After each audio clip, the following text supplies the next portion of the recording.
다른 세대입니다.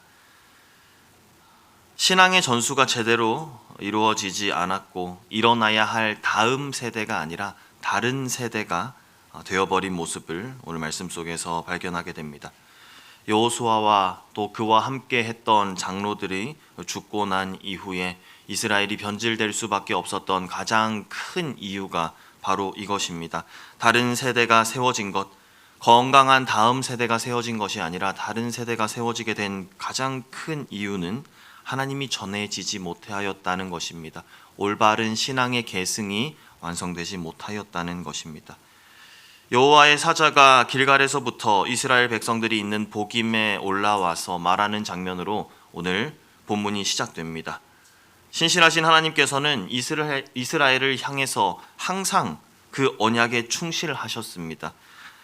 하나님께서는 그 신실하심에 변함이 없으셨고 조상들과 약속하신 그 언약을 계속해서 지켜오셨지만 정작 언약의 당사자인 이스라엘은 그러하지 못했습니다.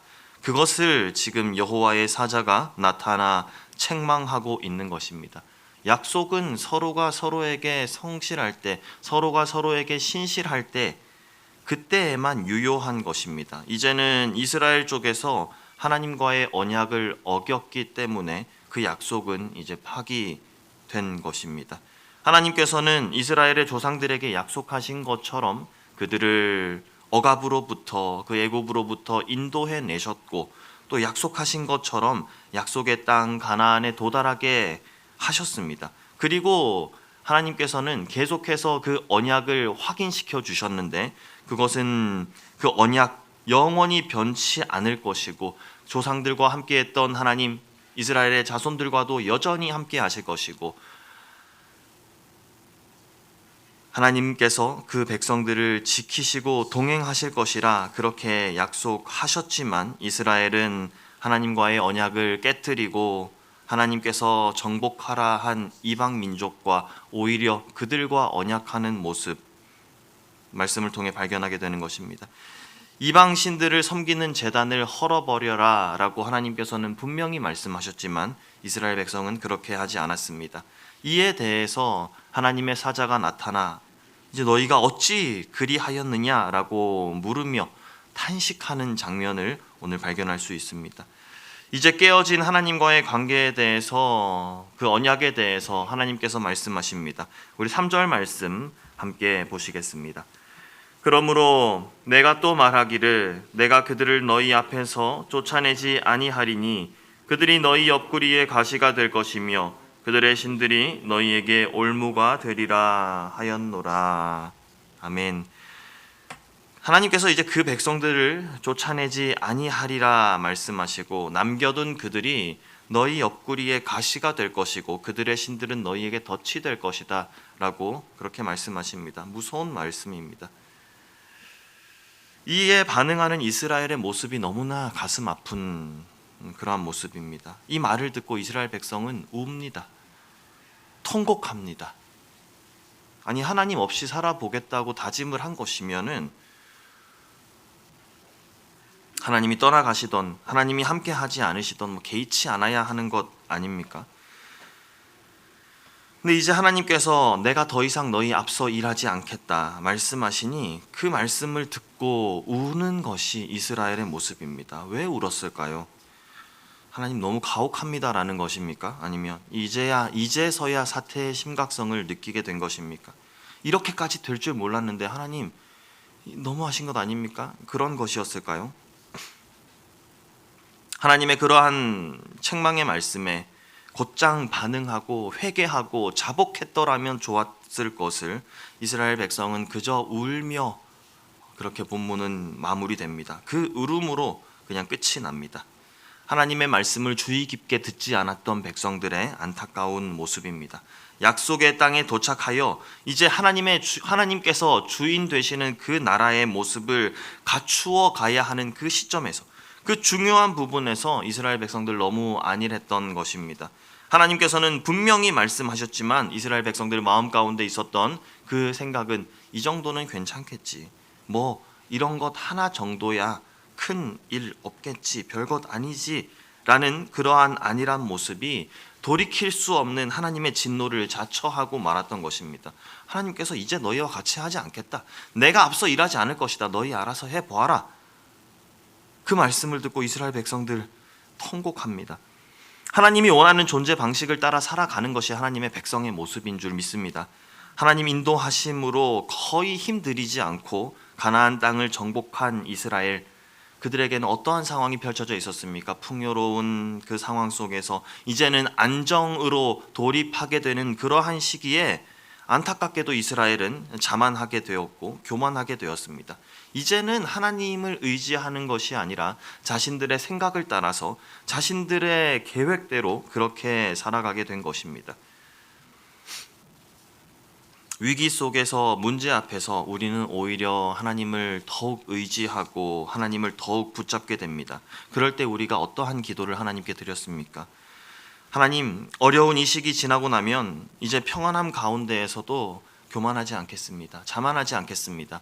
하나님께서 주시는 그 평안함 가운데에서 하나님만을 바라보며 하나님의 방법으로만 살겠습니다. 그렇게 우리는 기도하지만 다시 하나님께서 그 어려움 가운데 우리를 건져주시고 우리에게 평안한 삶을 허락해 주셨을 때 어떠했습니까? 위기 속에서 건져주신 하나님 어느새 기억하지 못하고 또 내 방법과 내 생각만을 고집하며 하나님 따르지 않았던 삶을 살아갔던 것이 우리의 모습은 혹시 아닙니까? 하나님의 말씀에 온전히 순종하지 않고 남겨두었던 것들, 이스라엘 백성들은 그 남겨둔 백성이 그들에게 선한 이웃이 되기를 기대했겠지만 하나님의 말씀은 그렇지 않습니다. 남겨둔 그들이 너희에게 가시가 될 것이고 너희에게 올무가 될 것이다. 그렇게 말씀하십니다.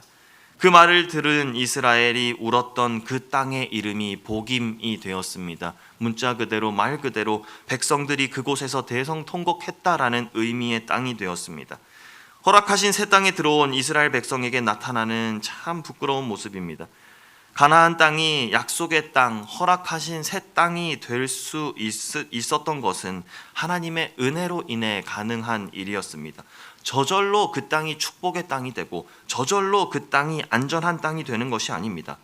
우리의 삶도 마찬가지입니다. 값없이 하나님께서 주신 은혜이지만 하나님께서 우리에게 은혜를 베풀어 주신 이후에 하나님께서는 우리에게 그 은혜에 합당한 반응을 기대하는 것입니다.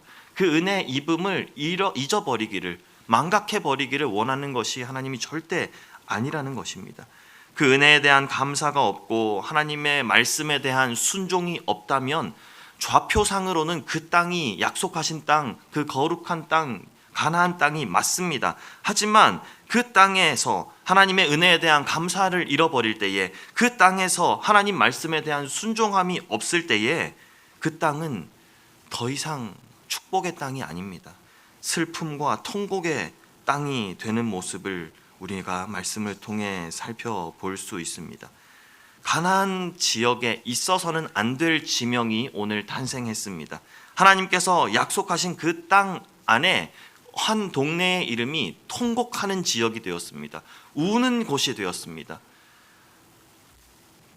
이스라엘 자손들이 이런 실수로 가나안에서의 삶을 시작하게 된 이유는 기억하고 있는 그 조상들이 죽었기 때문입니다. 죽기 전에 해야 할 일이 있었는데 하나님의 은혜의 기억, 하나님의 인도하심의 기억이 잘 전수되었어야 했는데 그러지 못하고 그들의 조상이 돌아갔습니다.